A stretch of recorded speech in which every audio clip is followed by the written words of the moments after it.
LCP Assemblée nationale et MAF Assurance présentent, avec le soutien de l'ADEME, Transportez-moi.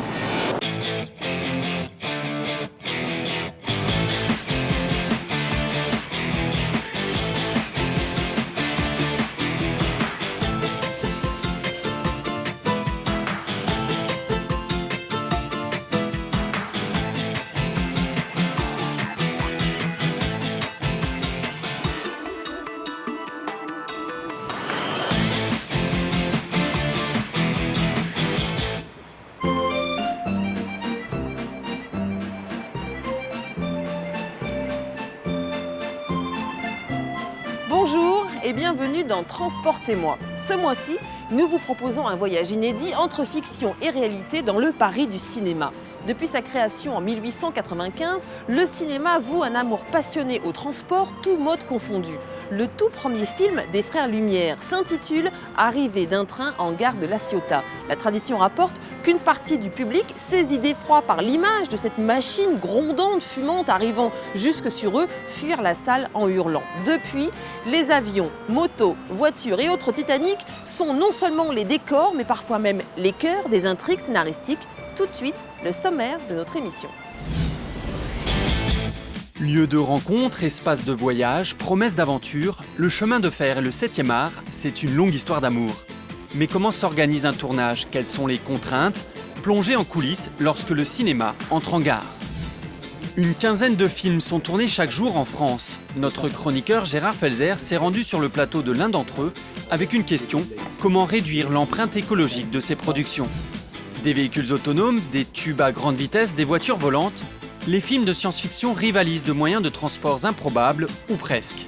Du Skytrain toulousain à l'Hyperloop américain, en passant par l'Explorer, découvrez ces projets quand la réalité rattrape la fiction.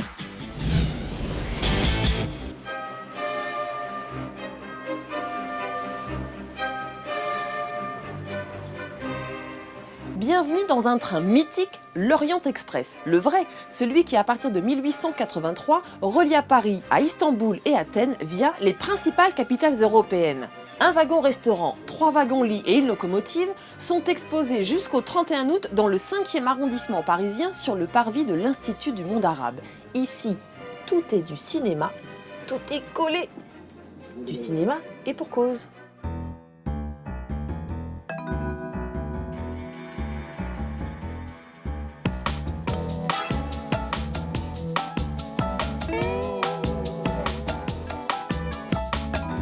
Monsieur Claude Mollard, merci beaucoup de nous recevoir à bord de l'Orient Express. Vous êtes le commissaire de cette exposition. Aujourd'hui, au XXIe siècle, l'Orient Express reste inscrit dans l'inconscient collectif. Il est vraiment mythique.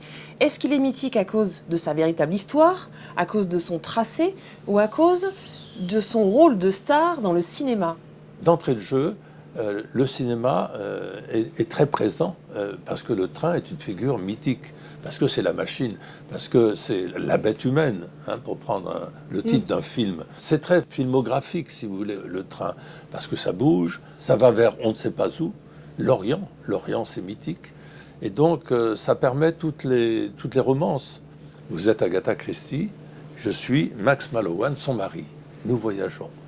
Je fais des fouilles archéologiques, je prends des notes. Là, il y a un certain nombre de comparses qui sont des assassins du roman d'Agatha Christie qui sont à la table voisine. My life has been threatened, Mr. Poirot, and I can show you this. Mais là, vous-même, vous mêlez la fiction et la réalité. Oui, parce que vous voyez, nous sommes en fait dans une pièce de théâtre. Et donc, chaque voyageur est un acteur. Donc vous voulez dire qu'en fait, c'est tellement porteur de fantasmes que les romanciers puis les cinéastes vont raconter des histoires imaginaires, des histoires fictives, plutôt que de s'emparer de la réalité. Le crime de l'Orient Express a été tourné avec cette locomotive et à l'intérieur de ces voitures. D'accord. On peut dire que l'explosion, c'est 1963, donc le deuxième opus de James Bond, Bon baiser de Russie, réalisé par Terence Young. On a un extrait de Bon baiser de Russie qui a été filmé dans le compartiment même où il est présenté.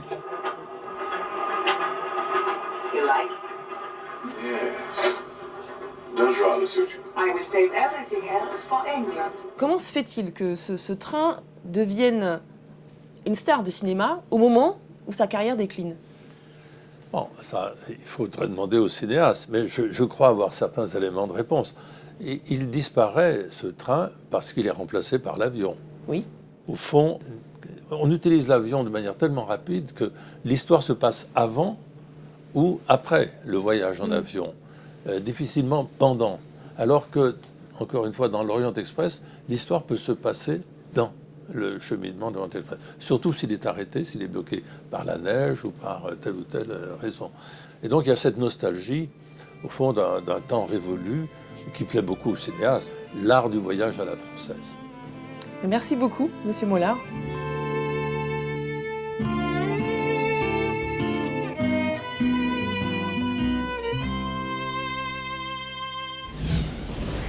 Merci messieurs, dames, s'il vous plaît, de ne pas regarder dans cet axe-là, s'il vous plaît.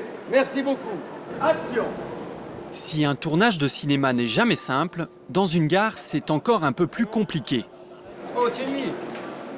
Dans cette fiction française, pour l'instant intitulée 2 au carré, 20 minutes de film se déroulent dans le TGV et ce matin dans la gare de Lyon. On va finir par un attentat.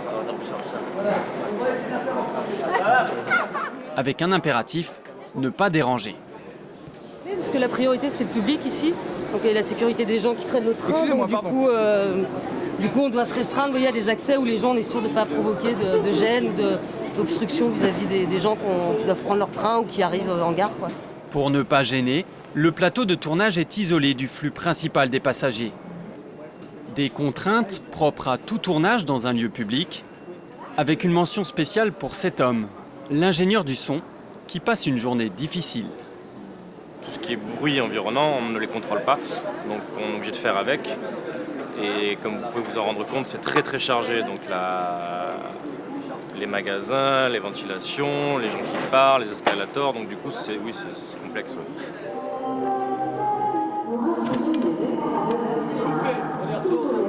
C'est encore pire quand il s'agit de tourner sur les quais. Le micro-perche que l'on voit ici tenu à bout de bras y est formellement interdit. Car si la perche touche par accident un caténaire, c'est le clap de fin. Parfois, un film dans une gare est une véritable aventure.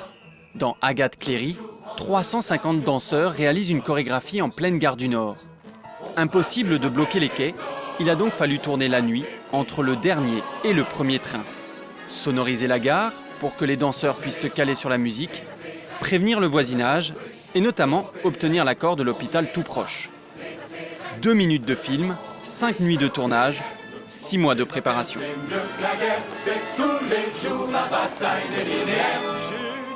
Le chemin de fer et le cinéma, c'est une longue histoire d'amour. Dès les tout premiers films, quasi documentaires, le train est un sujet privilégié. Machine impressionnante, synonyme de progrès, il passe naturellement bien à l'image. Créant une forte impression de relief et de vitesse, provoquant même des cris de frayeur chez les spectateurs. Quand les films sont devenus de vraies fictions, le train a accompagné le 7e art dans son évolution. En 1926, avec le Mécano de la Générale, Buster Keaton fait de la voie ferrée un merveilleux terrain de jeu pour poursuite et acrobatie. Un film à grand spectacle, où l'on trouve d'ailleurs une des scènes les plus coûteuses du cinéma muet. Le train se prête particulièrement bien aux séquences d'action, une vocation que l'on retrouve dans presque tous les westerns. Le chemin de fer y occupe une place centrale, à la fois objet de toutes les convoitises et vecteur de civilisation. Le train, c'est aussi un espace de sociabilité. Le lieu idéal pour faire se croiser des personnages momentanément coupés du monde. Si tu fais un voyage en voiture et les personnes qui voyagent, ils vont être 2, 3, 4 dans la voiture, tu as seulement ces personnes, alors que là c'est propice à des rencontres. Rencontres amoureuses ou venimeuses, les propositions les plus folles peuvent être faites dans le huis clos d'un compartiment. Each one has murdered a total stranger. Like, you do my murder, I do yours. We're coming into my station. Et quand le train accompagne les personnages durant tout le film et devient fil rouge de l'intrigue, on bascule dans le road movie ferroviaire. À la clé, des rencontres toujours plus de rencontres. Mais comment un train peut se perdre, il est sur des rails? Si tu veux découvrir 50 personnages, tu peux découvrir 50 personnages dans un road movie, ce qui est beaucoup plus dur dans un film normal. Parce que tu crées des croisements qui peuvent être artificiels. Le road movie, comme tu avances géographiquement, donc tu découvres des personnes automatiquement parce que tu changes de lieu, quoi. En France, pour un tournage en gare ou en train, il faut toujours compter avec un acteur incontournable. Je surveille la scène pour savoir s'il respecte bien l'image de l'entreprise. Ce monsieur tout sourire n'autorise pas n'importe quoi. Par exemple, cet acteur qui joue un guichetier a été soigneusement briefé par la SNCF. Son métier, c'est de dire certaines choses, de s'adresser aux clients d'une certaine manière. On lui dit, voilà, comment ça se passe. S'il se mettait à insulter les clients, ce ne serait pas possible, par exemple. La SNCF ne se contente pas de surveiller, elle loue ses espaces. Elle en fait même la promotion. Être présent dans une super production, c'est une publicité exceptionnelle. Dans Mission Impossible, le monde entier a pu ainsi admirer notre TGV national. Fin de la journée en gare de Lyon, qui accueillera très bientôt une nouvelle production. Fiction, clip ou émission télé, la SNCF, c'est 300 à 400 tournages par an.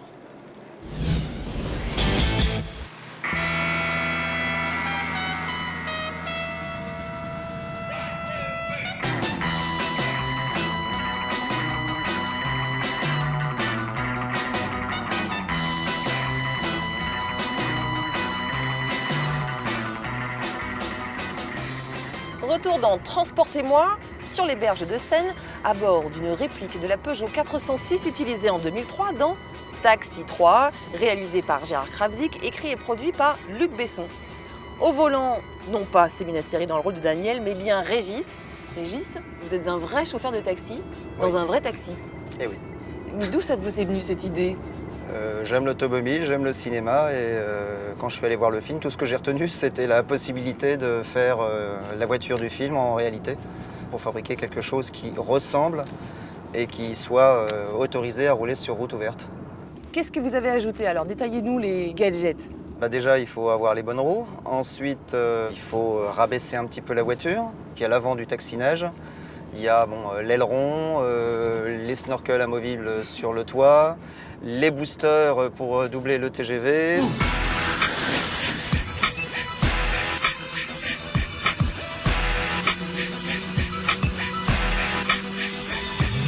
Ouais, c'est une belle machine, hein. Ça tient bien dans les courbes. Mais c'est vrai que dans les lignes droites, ça se traîne un petit peu. Bien avant Taxi 1, 2, 3 et 4, on peut considérer que l'histoire des courses-poursuites au cinéma a commencé en 1959 avec Ben-Hur, le film aux 11 Oscars réalisé par Peter Yates. La fameuse course de chars a nécessité 5 mois de préparation et 78 jours de tournage. 11 ans plus tard, en 1968, la course-poursuite décroche ses titres de noblesse grâce à Bullitt de Peter Yates. Steve McQueen dévale à plus de 100 km/h les rues de San Francisco à bord d'une Ford Mustang. C'est un choc cinématographique car pour la première fois, des caméras embarquées à bord des voitures permettent aux spectateurs de vivre la scène aux côtés de l'acteur qui conduit lui-même dans la plupart des plans. Aujourd'hui, la course-poursuite est presque un film de genre. On songe à Speed, Fast and Furious, Le Transporteur. Tout va toujours plus vite, plus rien ne freine l'imagination des scénaristes et tous les moyens de transport sont mis à contribution.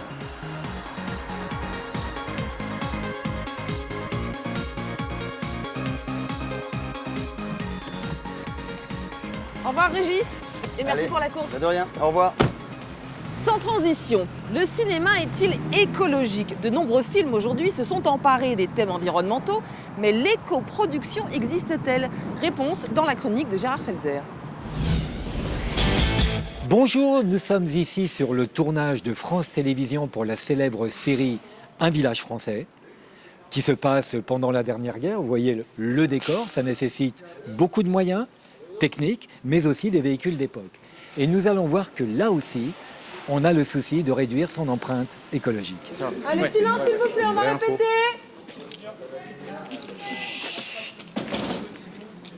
Qui dit cinéma, qui dit tournage, évidemment, dit décor.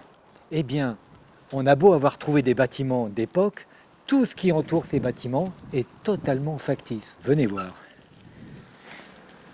Ces décors, ils sont réutilisables, mais aussi recyclables en bois. Et quand on sait qu'il y a plus de 10 000 journées de tournage par an, rien qu'en France, ça vaut le coup.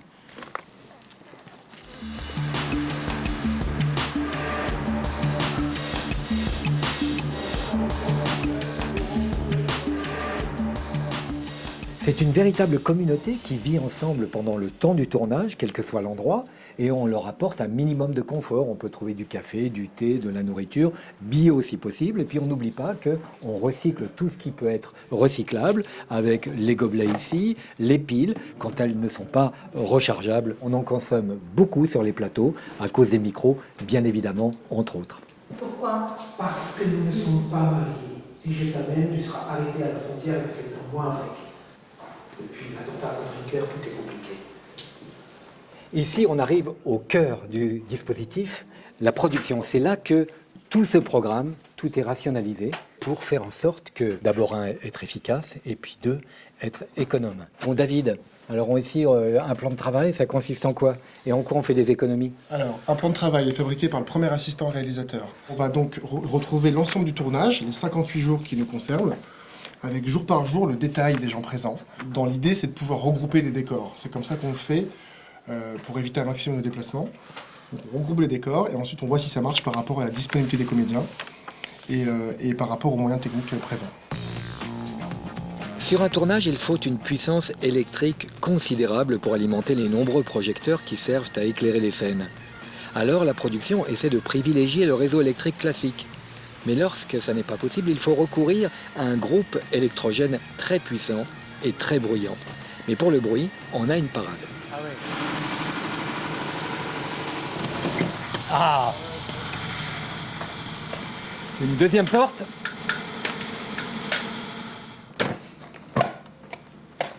Voilà, on peut tourner en toutes circonstances, pas de bruit.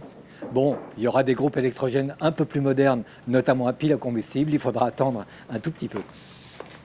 Une production cinématographique, c'est comme une grande ville, ça a besoin de beaucoup d'énergie et beaucoup de mobilité. Et puis c'est comme dans la vraie vie, ça cherche aussi à faire des économies et à réduire son empreinte écologique. Et puis, ça n'est pas négligeable, ça permet de faire vivre ces machines qui sont aussi notre patrimoine. Et ça n'a pas de prix.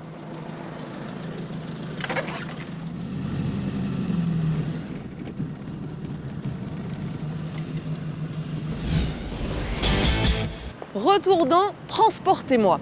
Nous voici face à la place Georges Mulot dans le 15e arrondissement. Souvenez-vous, Inception, film réalisé par Christopher Nolan, sorti en 2010 avec à l'affiche Leonardo DiCaprio et Marion Cotillard. C'est ici que la nouvelle recrue de l'espion industriel DiCaprio est initiée à la science de l'intrusion dans les rêves de ses victimes.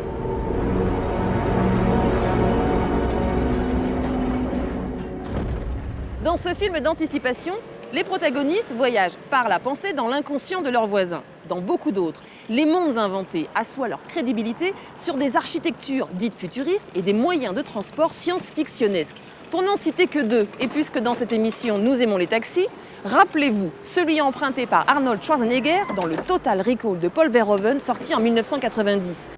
The fare is 18 credits, please. Et 7 ans plus tard, de celui piloté par Bruce Willis dans Le 5e élément de Luc Besson.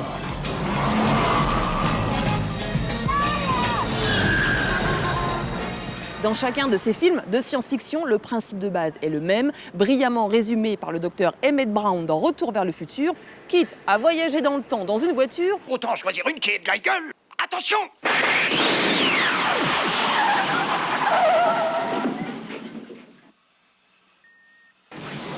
À l'époque, 1985, Christopher Lloyd et Michael J. Fox s'envolent à bord d'une DeLorean, une voiture produite à seulement 8583 exemplaires. Aujourd'hui, il en resterait à peine 6500 en circulation, dont celle-ci. Bonjour Geoffrey, merci de nous amener cette voiture. Il paraît que vous êtes très peu en France à posséder cette voiture de collection. Combien à peu près? On est à peu près 80 € propriétaires de DeLorean.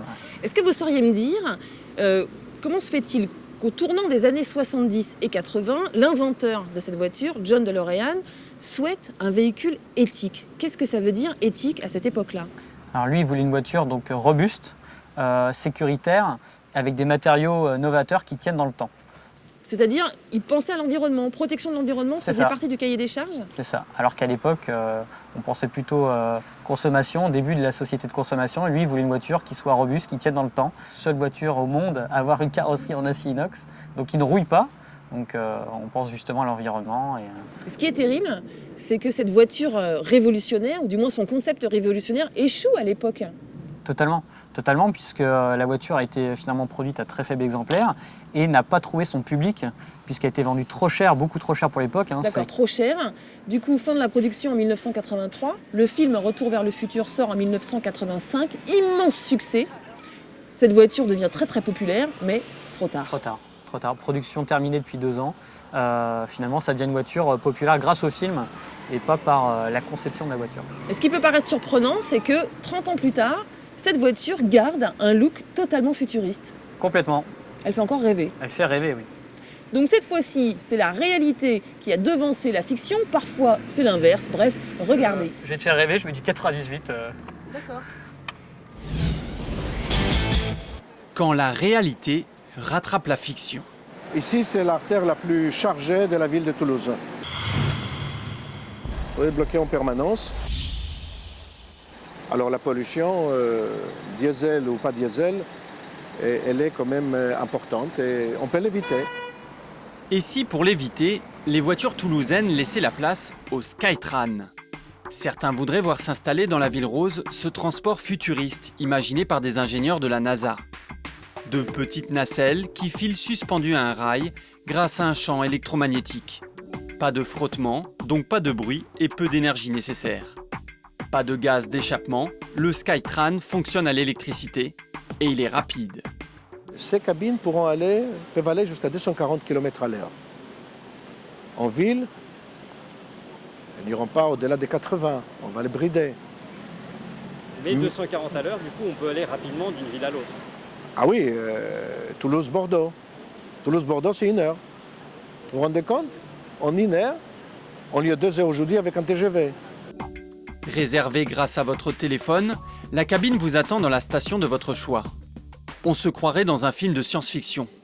Pour un peu, on s'attendrait à voir Tom Cruise sortir de l'habitacle. Mais le Skytran n'est pas du cinéma. En attendant un jour peut-être Toulouse, à Tel Aviv, le projet est déjà lancé. Comme pour le Skytran, des véhicules futuristes que nous voyons au cinéma deviennent parfois réalité. En 2004, Will Smith se laissait conduire par sa voiture sous nos yeux incrédules. Aujourd'hui, c'est possible. Les grands constructeurs développent tous leurs modèles de voitures autonomes. Le dessin animé Futurama possède son tube de transport de personnes. La société américaine ET3 va peut-être lui donner le jour, dans une version différente bien sûr. Embarquement dans de petits compartiments et transport à très grande vitesse dans des tubes sous vide. Comptez 3 petits quarts d'heure pour un New York-Los Angeles. Même les voitures volantes, vieux fantasmes de la science-fiction, tentent de quitter le grand écran pour la réalité. À quand les engins du 5e élément et adieu nos bonnes vieilles voitures? Peut-être très vite. Première démonstration publique prévue pour le Bourget 2007, voici l'Explorer. Il consomme comme une voiture, il décolle comme un hélicoptère et il vole comme un avion. Décollage et atterrissage vertical depuis n'importe où, sans piste, vitesse 200 km/h. L'Explorer pourra se piloter ou aussi voler en mode automatique. Il suffira alors d'entrer les coordonnées GPS de la destination et ne plus rien faire. Le secret de l'Explorer, c'est ce réacteur. Ça tourne. Voyez, bon. Ici, vous avez la chambre de combustion. C'est une combustion à volume constant qui permet des gains en consommation compris entre 15 et 20%. C'est énorme. Quant à la source d'inspiration de Michel Aquilard, elle est assez surprenante. Vous voyez cet engin-là, voilà, c'est cet engin-là qui flottait au-dessus du sol. À 10 ans, Michel découvre cette machine dans une bande dessinée. Et cet engin m'avait fait rêver, avait enflammé mon imagination. Et je me souviens qu'à l'époque, je m'étais dit, c'est ça qu'il me faut. Un rêve d'enfant que Michel s'emploie à réaliser depuis qu'il est ingénieur à la retraite. et qui en dit long sur les liens entre imaginaire et réalisation technique. On se demanderait même qui inspire qui nourrit l'autre. Est-ce l'auteur de la fiction ou le chercheur qui, le premier, a l'idée d'un véhicule révolutionnaire? Pour Roland Lehoucq, la balance penche lourdement d'un côté. Alors en général, c'est l'auteur de science-fiction qui vient piocher dans les prototypes, dans les nouveautés scientifiques et techniques. Même si on considère souvent que Jules Verne a pu inventer par exemple le sous-marin ou le sous-marin électrique, en réalité, sous-marin à propulsion mécanique, manuelle, humaine et électricité existaient déjà en son temps. Finalement, certaines des inventions dont Jules Verne se fait l'écho sont peu ou pas connues du public de son époque. Et lui, par ses histoires, met en lumière finalement ses inventions scientifiques et techniques. Mais parfois, la fiction a un impact surprenant sur le réel. Le compte à rebours qui accompagne les lancements de fusées est né dans ce film. C'est un effet de mise en scène créé par Fritz Lang, repris plus tard par le monde de l'aérospatial, séduit par la trouvaille.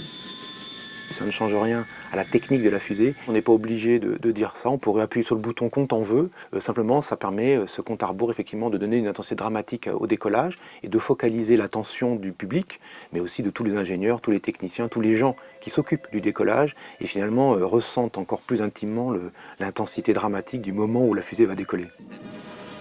Parfois encore, la fiction va trop loin. Il y a des modes de transport que l'on ne verra jamais.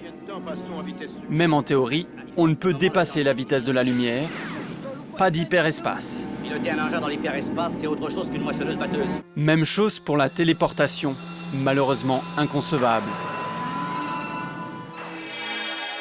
Sans oublier les véhicules débiles. L'inutile avion de Superman qui distribue des taloches et l'avion de Wonder Woman. Ou comment dépenser des millions en recherche pour pouvoir regarder les jambes de la pilote. Paris accueille en moyenne 900 tournages par an. Si vous aussi souhaitez arpenter le Paris du cinéma, retrouver les décors les plus célèbres, sachez qu'il existe de nombreux circuits proposés via des applications ou des sites internet. Retrouvez tous les liens sur notre page Facebook ou sur transportez-moi.fr. À très bientôt.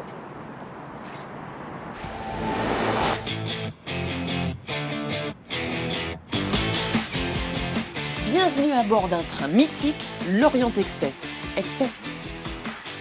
Relié à Paris, à Venise, mais non, relié à Paris, à excuse-moi, c'est pas Venise, c'est Istanbul. On a forcément une cantine comme ici. D'ailleurs, je vais leur piquer un bout de chocolat. Et non, là, ça marche pas. Quel con. LCP Assemblée nationale et MAF Assurance vous ont présenté, avec le soutien de l'ADEME, Transportez-moi. 7 ans.